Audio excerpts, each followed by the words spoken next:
Hey everybody, today I'm going to do a side-by-side comparison video between two different extremely powerful half-inch cordless impact wrenches. I have the Snap-on CT8850, and I'll be comparing that to the Milwaukee 2763.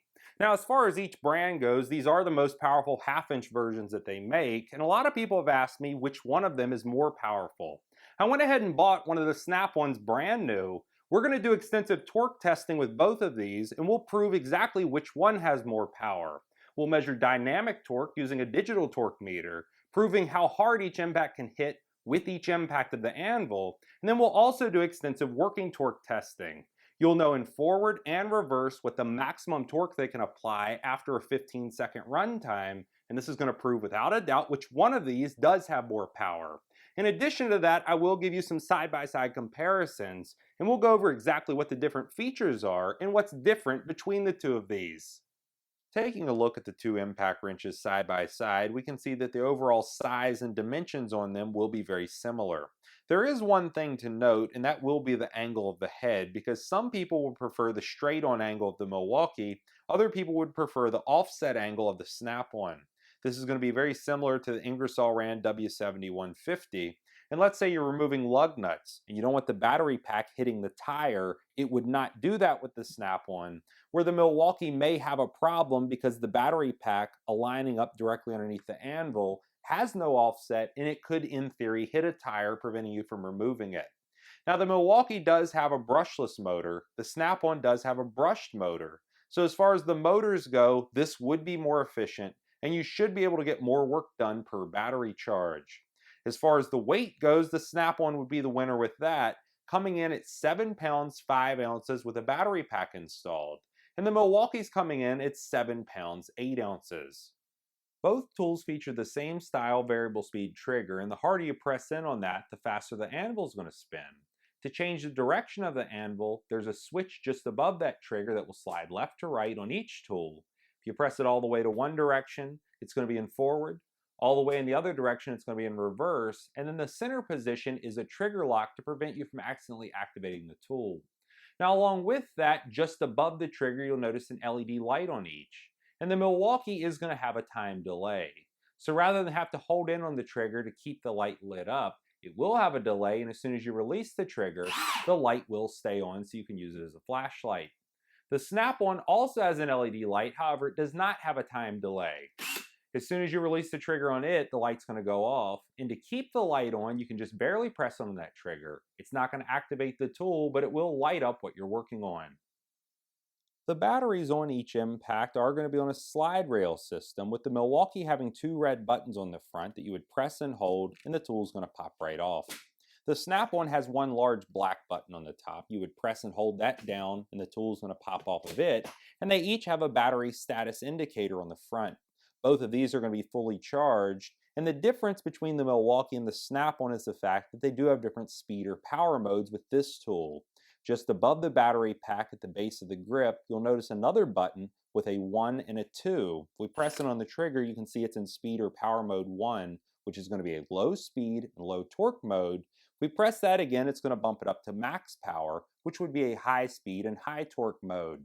The Snap-on does not have different speed or power modes, and the only way to control the power levels with it is to use the variable speed trigger. One of the big advantages of the Snap-on battery over any of the competition is the ability to check and see how many times the battery's been charged. What you can do is press and hold the battery status indicator button, and after 10 seconds you'll notice some LEDs start to flash. This is going to give you an exact count as to how many times this battery's been connected to a charger.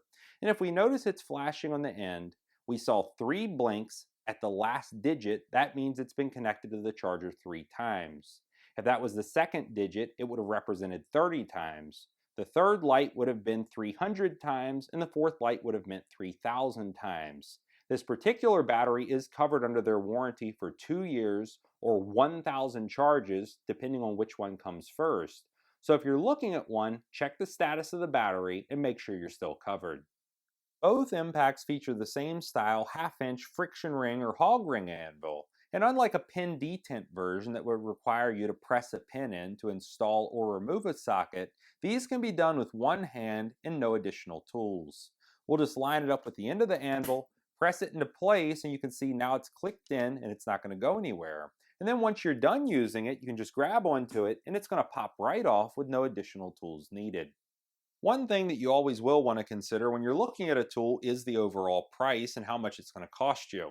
Looking at the Snap-on, there's two options for buying it. You can buy it as a bare tool, meaning it does not come with any batteries or a charger, and that would be $410 off their website. If you want the tool, two batteries, and a charger, that bumps the price up to $760. The Milwaukee is much less, and I checked the prices on Amazon before I made this video. Its combo kit, including the tool, two batteries, and a charger, is coming in at about $400. And if you already have the batteries and you only want the bare tool, it's coming in at only $200. So it's roughly about half the price of the Snap-on, but the warranty is going to be a lot better. The Milwaukee does have a 5-year warranty on the tool and a 3-year warranty on the batteries. The Snap-on has a 1-year warranty on the tool and a 2-year warranty on the batteries. Our first test will be to measure the maximum reverse working torque, and to do this I'll be using a Skidmore Wilhelm Model R with a 1 1/4 inch bolt and a 2-inch nut. With this combination I can accurately measure bolt tension in pounds up to 110,000. We'll take whatever the reading is, divide it by 70, and that's going to give us our torque rating. Now what I'll do are 3 different runs with each impact, alternating impacts between each run. We'll take an average of those runs, and that's going to tell us without a doubt which one is going to be more powerful. Now also between each run I will be changing out the lubrication on the back of the nut, on the washer face, as well as the threads with a fresh coating of R-0050 test bolt lube from Skidmore Wilhelm. And to make sure we have extremely accurate results, Sunex sent over a brand new impact socket, which is a model 264. We're going to use that with this test, along with the forward torque test. We'll be able to see firsthand which one of these is going to be more powerful. Now lastly, the battery packs are fully charged, and on the Milwaukee I have a 5 amp hour pack. We can see that it has 4 bars of power. Then looking at the Snap-on along with the kit came a 4 amp hour pack. This one's also fully charged and ready to go.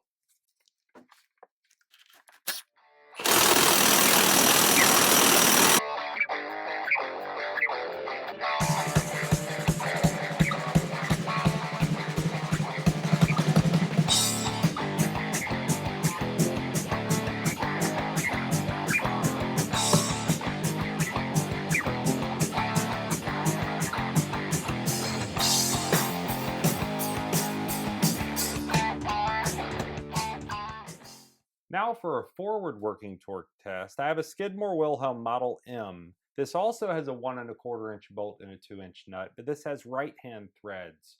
With this setup, we can accurately measure forward torque. We're going to conduct it exactly the same way.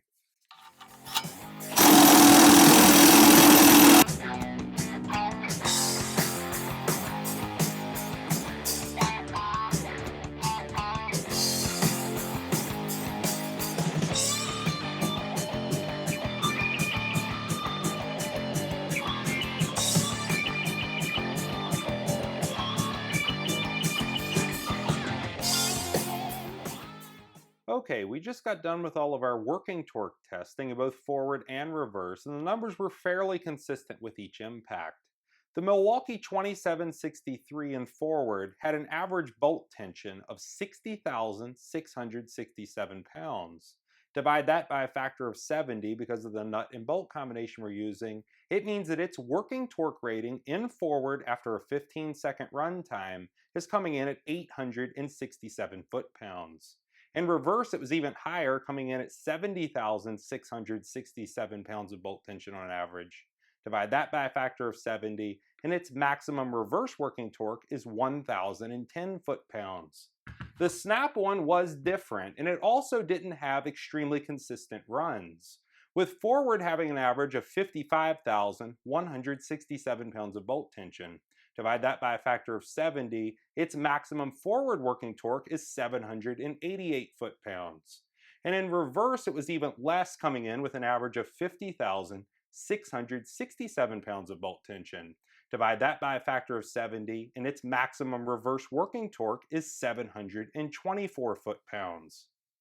And finally, we'll be measuring the dynamic torque ratings on each impact wrench. To do that, I'll be using a digital torque meter, which is a Skidmore Wilhelm Model T3000.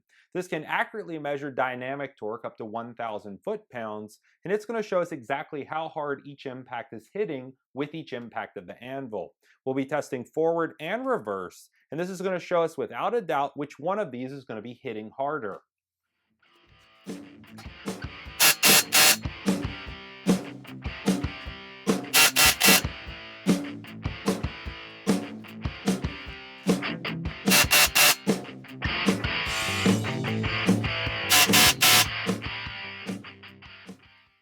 And interestingly enough, although the Milwaukee did beat the Snap-on with both the forward and reverse working torque testing, it could not beat it with the dynamic torque testing.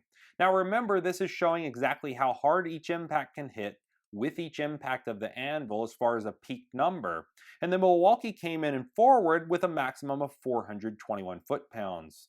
The Snap-on was much more powerful, coming in at 526 foot-pounds. And in reverse, it also beat it. The Milwaukee had 415 foot-pounds, and the Snap-on's coming in at 486 foot-pounds. I'm wondering why the Snap-on is hitting harder, but it's not building up as much torque after that 15-second runtime as the Milwaukee. So I'm going to go ahead and pull the nose cone off of both of these. We'll take a look at the hammer and anvil combo that's built inside, and maybe we'll see a difference between the two.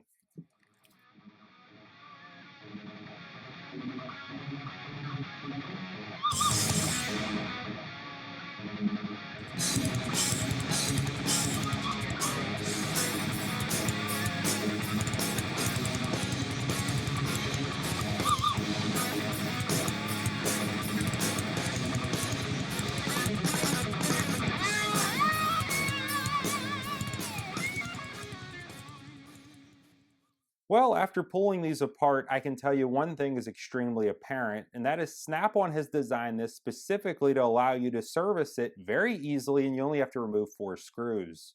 The whole thing doesn't have to pop apart on you, and if you wanted to add more grease later on, you could easily do that in a matter of a couple minutes. The Milwaukee looked like it was going to be the same thing with 4 large screws holding that front nose cone on, but it also has this little detent on it that sticks down inside the housing, and you have to physically split the case in half.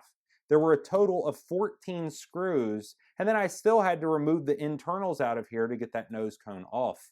So this is not something the average user could do, and most likely if you put this back together, you could end up damaging one of the wires or one of the connections, and your tool would no longer work. What I want to do now is give you some close-up looks at both of these, and we'll see exactly how the parts compare.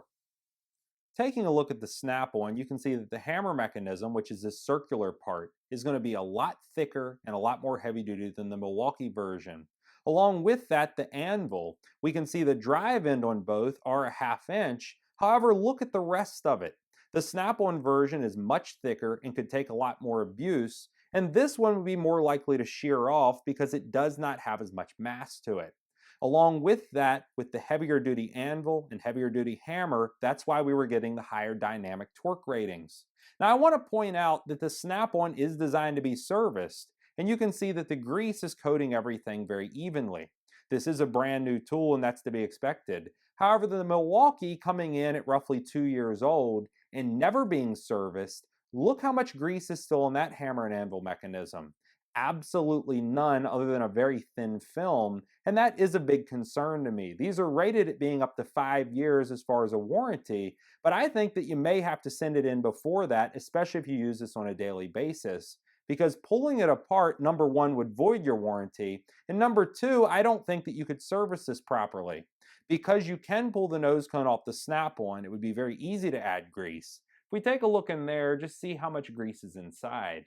If we take a look at the Milwaukee next to it, look how much grease is left in there, and almost all of it has been expelled out the front over time through use. So this is running basically dry. That's not safe for the tool, and it's really not safe for you. It will wear out prematurely. For the Snap-on, because you can remove 4 simple screws, you could then add grease, and it's going to make your tool last a lot longer.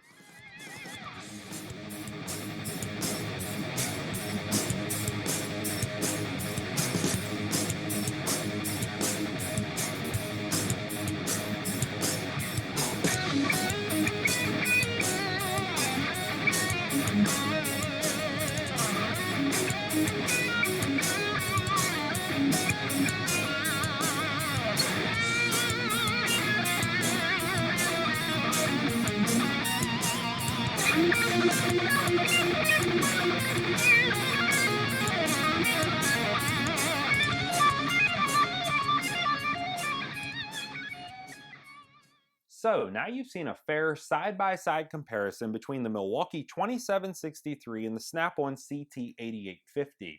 Now I'd like you to leave a comment below this video. Let people know which one of these you like better and why. And if you happen to own one or both of these, let people know what your experience is. Have you had problems with them? Or is one of them actually giving you problem-free service and it's still going like the day you bought it?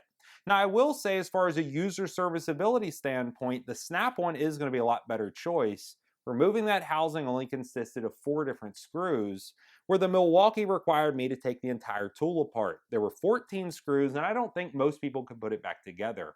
It is not designed for the end user to service it, which would include adding grease in the top.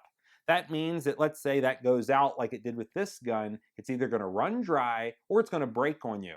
Now, if it does that, Milwaukee does have a superior warranty, in my opinion, with 5 years on the tool versus 1 year on the tool, and then it has 3 years on the battery versus 2 years on the battery. As far as that goes, you would be covered for longer, but you would not be able to fix it yourself if something happens to break and you're not covered by that warranty. Now, I will say also, as far as power levels go, there's no clear winner. The Milwaukee had more working torque in forward and reverse as far as a buildup over time, but as far as how hard it could hit, the Snap-on was the clear winner, and it had a lot more power than the Milwaukee. That's because of that massive hammer and anvil mechanism, and the Milwaukee was very thin in comparison. If you like this video, please click like. If you like my channel, please click subscribe. And thanks for watching.